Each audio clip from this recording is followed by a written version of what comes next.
Well, today we're going to be going over why masks are so important. I don't know how the WHO managed to catastrophically mess this one up, but in a fantastic piece of literature called Mass Maskings by The Lancet, a very well-reviewed, peer-studied journal of medicine that came out saying we don't understand the WHO's misconception of the importance of masks. Now, I actually think there's something really beautiful here because it's an understanding that sometimes, instead of just my need to protect myself, these masks do a great job of protecting me from you instead. If I cough or if I sneeze and I only cover it loosely with my elbow or maybe into my hand, and then I go shake hands with you or push the buttons or open the doorknob, I increase the chance of getting other people sick. The fact that we don't wear these all the time when we get sick, like which happens all the time, started to baffle me. I'm like, wait a second, this should be common practice that if I feel sick and I have to go out into the workplace, I'm already wearing something. But we don't. Why do we do that? And I think a large part of it is the stigma that goes along behind actually wearing and owning one of these masks. When I bought this, metamask.com, we'll leave the links down below for these masks. It was actually for the air quality in Bali while driving the scooters.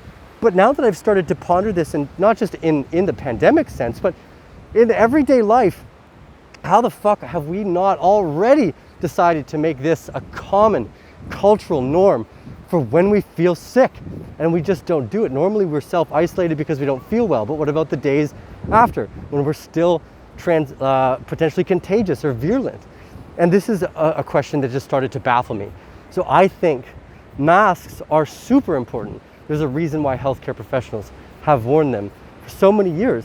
It's so that A, they don't get their patients sick, and also B, so the patients don't get them sick. When we're dealing with a bio-level security threat, like something like of a SARS-CoV-2 nature, we're really looking for a much higher level of respiratory defense. In this case, it's an offensive move, and I think in the business world what you're going to find is that this is now a sign of respect of me towards you, because we know this is asymptomatic in transmission. And with that in mind, when I go to a business meeting, when I have to, at the very bare minimum essential, other people are going to see it as I'm not potentially going to get them sick, and they will do me the service and duty of potentially not getting me sick. So pay attention to these cultural norms, social distancing. This all makes a lot of sense.